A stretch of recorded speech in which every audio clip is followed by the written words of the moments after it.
चलो आगे देखो, हम सब क्या पढ़ रहे थे? प्रायिकता पढ़ रहे थे। तो प्रायिकता में जितनी बेसिक चीजें होती है हम लोग पढ़ चुके हैं। आगे क्या पढ़े हम लोग? सात प्रतिबंध प्रायिकता क्या होता है। देखो इधर, इसको समझने के लिए हम एक उदाहरण लेते हैं। किसी एक सिक्के को 2 बार उछाला जाता है,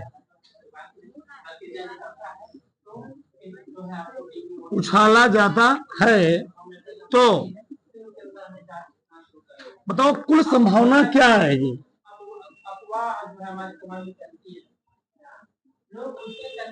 कुल संभावना आएगी, हम बता चुके हैं, या तो एच आएगा, या तो एच टी आएगा, या तो टी एच आएगा, या तो टी टी आएगा। ठीक, हम मान ले पहला प्रश्न इधर है, वही पहला प्रश्न इधर भी है। कुल संभावना, वही प्रश्न है, कुल संभावना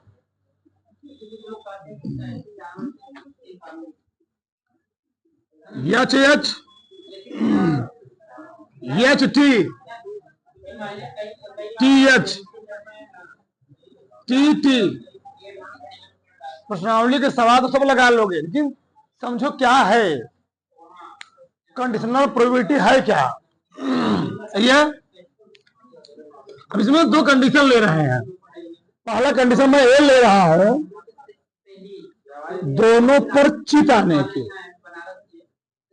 दोनों पर हेड आने की, हेड आने की। अब दोनों पर हेड, पहला मैंने कंडीशन लिया। दूसरा क्या लिखा? पहले पर टेल, पहले पर टेल आने की।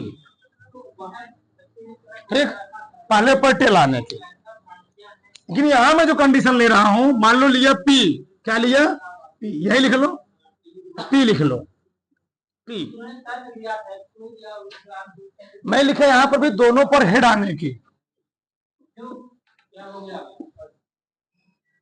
दोनों पर हेड आने की। क्यों नहीं लिखा? दूसरे पर टेल आने की। बोलो मत, समझो ध्यान से, पहले होता क्या है। ठीक, चलो सर, अब बताओ दोनों पर हेड कितनी कंडीशन में आएगा? दोनों पर हेड केवल एक ही बार आएगा ना जी, एक बार। पहले पर क्या है? टेल, पहले पर हेड लिख लो, हेड आने। तो पहले पर हेड कहां कहां आएगा? 2 बार, या तो ए होगा या तो एस टी। पहले पर हेड बोला है, सही है। दोनों पर हेड कब आएगा? H H. दूसरे पर टेल आए, दूसरे पर टेल कहां कहां आएगा? ठीक, टी टी टी टी। दूसरे पर टेल है, दूसरे पर टेल रहे। ठीक, ये कंडीशन है। अब हम यहां पर प्रश्न क्या बनाना चाह रहे हैं, अब ध्यान सुनना। हम यहां बोल रहे हैं घटना वी के घटित, घटना बी के घटित होने के बाद घटना ए के घटित होने की संभावना, घटना ए के घटित होने की संभावना यहां मैंने क्या लिखा, घटना बी घटित होने के बाद, मतलब घटना बी पहले घट जाए, घटना बी पहले घट जाए तब कौन घटे, तब घटे। तो घटना बी घटित होने के बाद घटना ए घटित होने की संभावना। तो हम लोग क्या लिखेंगे, ध्यान समझो जरा, चलो। तो हम लोग यहाँ कैसे इसको लिखें, कैसे दिखाएंगे, ये बताओ। अगर घटना बी पहले घट जाएगी, अगर घटना बी पहले घट जाएगी, ठीक, कौन जी, अरे घटना बी पहले घट जाएगी, बताओ तो एक घटित होने की संभावना कितनी होगी, ये बताओ। अगर एक पर घटना बी घट चुकी, इसका मतलब क्या है, मतलब पहले पर हेड आ चुका है, पहले पर हेड आ चुका है। तो पहले पर हेड आ चुका है, तो हमारे पास सिक्का उछालने की संभावना बची केवल एक संभावना। एक बार मैं उछाल चुका हूं, एक बार हेड आ चुका है, अब मैं जब दूसरी बार उछालूंगा तो ये तो क्या है, या तो हेड आएगा तो क्या आएगा, तो मान लो अब क्या हमारे पास, मान लो क्या गया, हेड आ गया। तो इन दोनों में से कौन संभावना हो सकती है एक घटित होने की, तो हेड होगा ना जी, अलग कोई होगा कि हेड टेल हो जाएगा, क्योंकि पहले पर हेड आ चुका है, तो दूसरे पर क्या आने की, हेड आएगी। मतलब हमारे पास संभावना कितनी होगी, केवल संभावना हो केवल एक। इनसे घटना बी घटित हो चुकी है, मतलब घटना बी घटित होने मतलब यह है कि पहले पर हेड आ चुका है, पहले पर क्या चुका है, हेड आ चुका है। अब जब मैं सिक्के को दूसरी बार उछालूंगा तो क्या आएगा, क्या आ सकता है, हेड या तो टेल आ सकता है, जिसमें क्या टेल है, इसमें टेल नहीं है, तो क्या आएगा, केवल हेड आएगा। तो कितनी संभावना बचेगी, इस चीज समझना ध्यान से। आगे देखो, बोलो मत, यहां मैं क्या लिख रहा हूं, घटना, घटना क्यू के घटित, घटना क्यू के घटित होने के बाद घटना पी के घटित होने की संभावना, ये बताओ। घटना क्यों घट चुकी है, घटना क्यों घटने का मतलब ये है कि पहले दूसरे पर क्या चुका है, दूसरे पर टेल आ चुका है।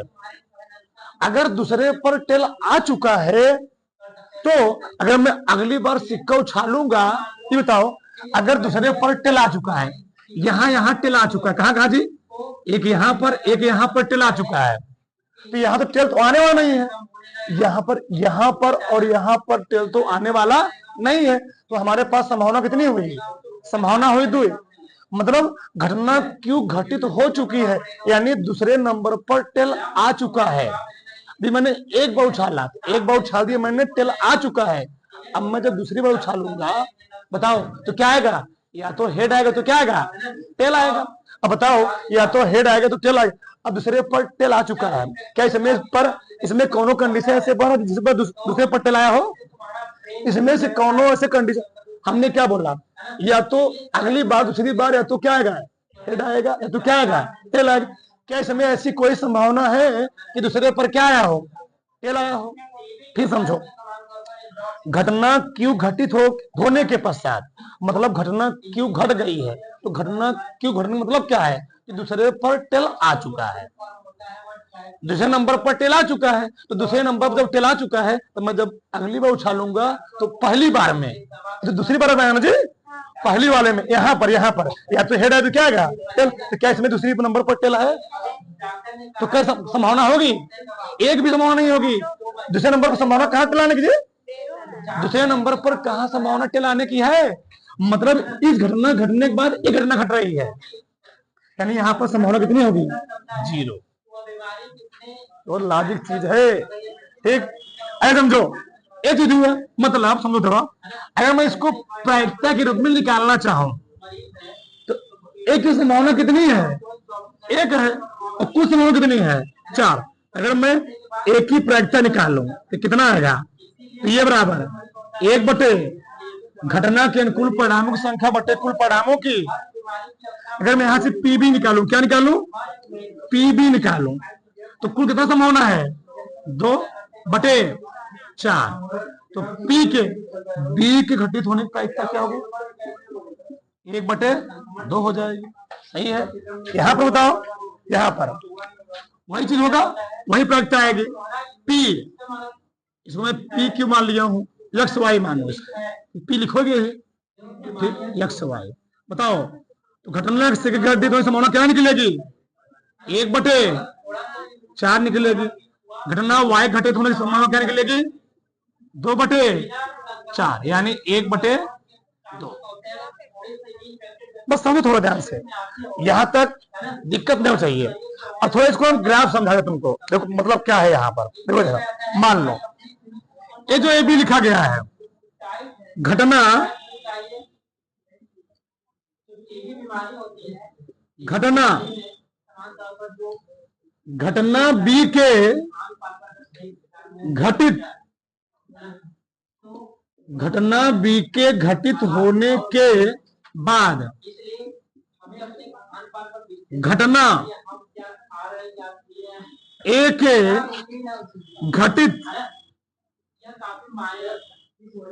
घटित होने की संभावना, घटित होने की संभावना। ठीक, हमारे पास दो घटनाएं हैं। कितनी घटनाएं हैं, दो घटनाएं। मान लो ए है, ए क्या है जी, बी। ए क्या है, ए क्या है, घटना बी घटित हो चुकी है। तो घटना बी घटित हो चुकी है तो पूरा पार्ट हो गया ना, है घटना बी घटित हो चुकी है तो पूरा पार्ट हो गया। क्या हो गया, पूरा पार्ट। हमसे पूछा क्या है, घटना ए के घटित होने की संभावना। तुम बताओ, अगर घटना ए घटित हो चुकी है तो घटना बी घटित हो चुकी है। अगर घटना बी घटित हो चुकी है तो ए के जो घटित होने की संभावना आएगी वह इन दोनों में, यानी बी और ए में, दोनों में कॉमन वाला ही पार्ट होगा ना। मतलब ए वाला पार्ट, कौन सा पार्ट, इतना पार्ट, इतना पार्ट। ऐसा मान लो, अगर घटना बी घटित हो चुकी है, क्यों रीजन क्या है, क्योंकि भैया जो घटना ए घट रही है, जो घटना ए डिपेंड कर रही है वह बी पर डिपेंड कर रही है। क्यों, अगर इसमें एच था तो एक संभावना थी, अगर इसमें एच होता तो एक संभावना मिलती। क्योंकि ये जो घटना घट रही है ना, दूसरे नंबर वाली, क्या मैं लिखा हूं यहां पर, वाई के घटित होने के बाद किसके, एक्स। तो एक्स डिपेंड किस पर कर रहा है, वाई पर। ठीक, बी डिपेंड, ए डिपेंड किस पर कर रहा है, ए डिपेंड कर रहा है बी पे। तो घटना बी घटित हो चुकी है तो ए के जो घटित होने की संभावना आएगी वह किसमें होगी, वह किसमें होगी, वह होगी बी में। अच्छा यहां देखो, इसी प्रकार से यहां पर ये मान लो है एक्स, ए है वाई। अगर घटना वाई घटित हो चुकी है तो जो एक्स के घटित होने की संभावना है वह किसमें होगी, वाई में होगी ना। तो घटना वाई जो है, एक्स का जो मान है वह किस पर डिपेंड कर रहा है, वाई पर। उसी प्रकार से ए का जो मान है किस पर डिपेंड कर रहा है, बी पर। यानी बी क्या है, बी एस प्रतिदर्श समष्टि, इसी को हम लोग कहते हैं सैंपल स्पेस कहते हैं। तो कुछ संभावना यहाँ पर इसके लिए कितनी बन रही है, 2। उसी में एक घटना कौन है, एच है। यहाँ पर कुछ संभावना कितनी बन रही है, 2। क्या इसमें से कोई इसमें है, नहीं है, सिर्फ 0 आया है। ठीक, तो जो दोनों में कॉमन होता है, जो दोनों में क्या होता है, कॉमन होता है, वही क्या होता है, उसका मान होता है। समझो, ध्यान समझ आगे। तो मान लो हमको लिखना हो, कैसे लिखेंगे, तो घटना बी घटित हो गई है। तो अगर घटना बी घटित हो गई है तो इसको हम लोग लिखते हैं हमेशा नीचे। क्या लिखेंगे, घटना बी घटित हो गई है, बी घटित होने के बाद हम लोग किसकी प्रायिकता निकालेंगे, एक। इसका मतलब क्या है समझो, इसका मतलब यह है घटना बी घटित हो चुकी है, घटना बी के घटने के बाद हम किसकी संभावना निकालने वाले हैं, एक है। इसके लिए फार्मूला होता है, बताओ इसके लिए फार्मूला क्या लिखेंगे। तो एक घटे, तो एक घटना घटे तो किसमें आएगा, इन दोनों के बीच वाले पार्ट में, कॉमन वाले पार्ट में, उसको हम लोग लिखते हैं पी ए इंटरसेक्शन बी बटे जो नीचे हमेशा रहेगा उसको क्या लिखोगे, पी बी लिखोगे। यही होता है सात प्रतिबंध प्रायिकता का सूत्र होता है, सात प्रतिबंध प्रायिकता का फार्मूला। अगर इसके लिए मैं लिखना चाहता तो इसके लिए कैसे लिखता, घटना घटी हुई है, घटना वाई पहले घट गई है तो कैसे लिखता, घटना वाई पहले घटी, वाई लिखा नीचे, और किसके घटित होने संभावना पूछ रही है, क्योंकि घटना वाई पहले घटित हुई थी और यक्स का मान किस पर डिपेंड करता है, वाई पर। तो वाई में जो वैल्यू कॉमन होगा तो वही तो एक्स का मान होगा, तो कुछ कॉमन तो था ही नहीं। मतलब इसको हम कैसे लिखें, कैसे, चाहे तुम लिख लो, क्या लिखोगे, पी एक्स इंटरसेक्शन वाई बटे क्या लिखो, पी वाई, या इसी कैसे लिख सकते हो, या पी वाई इंटरसेक्शन एक्स बटे क्या लिखोगे, पी वाई। दोनों मतलब वही है, चाहे कहो एक्स इंटरसेक्शन वाई, चाहे क्या वाई इंटरसेक्शन, यहां भी क्या लिखोगे, चाहे तुम लिख दो पी बी इंटरसेक्शन ए बटे क्या लिखोगे, लेकिन नीचे पी बी लिखोगे। कैसे इसको पढ़ते हैं, घटना वाई के घटित होने के बाद किसकी प्रायिकता, एक्स की, घटना बी घटित होने के बाद किसकी प्रायिकता। अब देखो हम इस दोनों घटनाओं को हम निकालते हैं फार्मूले से, बहुत ध्यान समझना इस चीज को, लॉजिक को। देखो जरा पहला सवाल, चलो देखो जरा, इसी सवाल में निकाल रहा हूं, इसी सवाल पहले सवाल को। इसको, इस प्रश्न को इस तरीके हल करने के लिए हमको इस फार्मूले की सहायता लेना पड़ेगा। चलो हमको निकालना क्या है, हमने यहां से निकाला, उत्तर कितना आया इसका, कितना आया, भाई निकाला, देखो समझो पहले, चलो सही है ना। तो हमको निकालना क्या है, घटना बी घटित होने के बाद किसकी प्रायिकता, ए की, यानी पी ए बाई बी बराबर क्या लिखूंगा मैं, पी ए इंटरसेक्शन बी बटे क्या लिखूंगा, पी बी। सही है। अब बताओ, तो यहां से ध्यान समझो, पहले निकालो पी ए, बताओ पी ए कितना है, P A P A P A P A कितना है, 1/4, पीबी कितना है, पीबी है 1/2, पीबी है 1/2। निकाल लो P intersection B, P A intersection B का मतलब है ए और बी में जो कॉमन हो, तो ए और बी एक, रुके रहो, आगे देखो, यहां मैं क्या निकालने वाला हूं, क्या निकाला था, पी वाई घटित होने के बाद किसकी संभावना, एक्स की घटना, तो पी एक्स इंटरसेक्शन वाई बटे क्या लिखूंगा जी, पी वाई। चलो उधर हम निकालते हैं, पी एक्स निकाल चुका हूं, पी वाई निकाल चुका हूं, निकालना क्या अगला, पी क्या, एक्स इंटरसेक्शन वाई। क्या एक्स और वाई में कोई कॉमन है, एक्स और वाई में कोई कॉमन है, तो 0 बटे क्या लिखोगे, 2 लिखोगे, कुछ आएगा कि नहीं बताओ, 0 आ गया ना, बताओ, तो 0 बटे क्या लिखोगे, पी वाई कितना है, आर कितना आया, यहां कितना आया था, यहां भी 0 आया था, यहां कितना आया था, यहां कितना आया, ए। पी ए प्रोबेबिलिटी ए घटित होने की संभावना कितनी है, 1/4, बी घटित होने की संभावना कितनी है, ए और बी में कॉमन कितने हैं, ए और बी में कॉमन कितने हैं, एक ही कॉमन है ना, कितने में से, 2 में से 1/2। तो पी इंटरसेक्शन भी कितना आ गया, 1/2, पी भी कितना आ गया, 1/2, कार पीट दिया, 1 आ गया। बताओ ये क्या है, सिस्टमैटिक तरीका है, ये क्या है, फार्मूला है। जो पहले पढ़ा, पहले इसको उतारो, फिर आगे बात करते हैं, उतारो फटाक से, उतारो, चला के देखो, इधर